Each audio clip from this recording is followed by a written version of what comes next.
to the next room. Carole had nothing against either of them as poems. She just wished people might occasionally choose something else.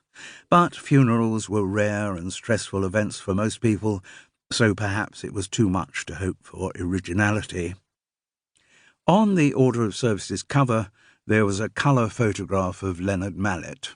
Characteristically unsmiling, he wore the frustrated expression of a man who wasn't at that moment getting his own way. It was not a face that inspired affection. But something about the man had inspired the healthy turnout for his funeral. There were a few Fethering regulars, some members of the Seafront Committee to whom Carole gave minimal nodding acknowledgement, but most of the congregation were unfamiliar to her. Presumably people from Leonard's former London life, senior managers from the world of insurance, who had ventured down to the south coast to pay their dutiful respects in the forbidding draughtiness of All Saints Fethering.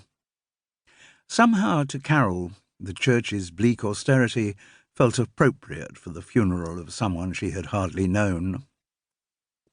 In Fethering, of course, the fact that you hardly knew someone didn't mean that you were totally ignorant of their circumstances. Gossip could be relied on to generate an extensive dossier, based on some fact and much conjecture about every resident of that south coast village. And although Carole had received none of the information from the man himself, she knew that Heather was Leonard Mallett's second wife, though it was a first marriage for her. They had had no children together, but he had a daughter with his first wife, who had subsequently died, though nobody knew exactly when. The girl was called Alice. She was rumoured to be an actress who didn't get much work, but who lived quite comfortably in London on an allowance from her father. Fethering gossip had it that Alice was engaged to be married. It also said that she didn't get on with her stepmother. Although there was evidence about the forthcoming wedding, because it was due to take place at All Saints, the bit about tensions between the two women was pure speculation. But then, Fethering gossip always tended to go for the rather simplistic fairy tale interpretation of family relationships. It wouldn't entertain the idea of a stepmother and stepdaughter who got on well together. Leonard Mallett was said to have been some 15 years older than his second wife.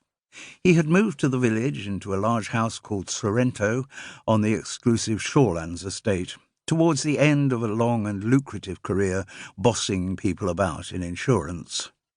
After a few years of daily commuting to London, he had devoted his retirement to bossing people about in Fethering. It was on his initiative that the Preservation of Fethering Seafront Committee had been set up, and the fact that he had persuaded Carole Seddon, not by nature a joiner of anything, to become a member, was a measure of his bossing skills. She had not enjoyed his hectoring manner at meetings, but she could not fault the fact that he had set up the committee. On her morning walks with her Labrador Gulliver, she had become increasingly aware of the pollution affecting Fethering Beach.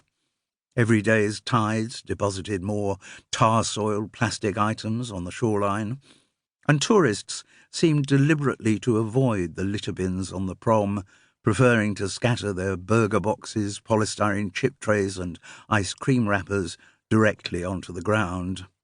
As she grew older, and perhaps since she had been blessed with 2 granddaughters, Carole had become increasingly worried about the legacy of pollution being bequeathed to future generations. Fethering Gossip's dossier on Heather Mallett was less detailed than the one it had compiled on her husband. This was in part because she was rarely seen around the village, though Leonard was a constant and loud presence at all Fethering events, and particularly in its only pub, the Crown and Anchor. His wife kept herself to herself. She was rarely to be seen shopping on the parade. Presumably she favoured the large anonymous supermarkets like Sainsbury's in Rustington over the local outlets.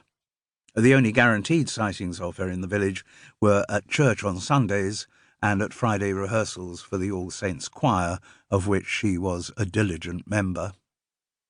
Heather Mallett was a pallid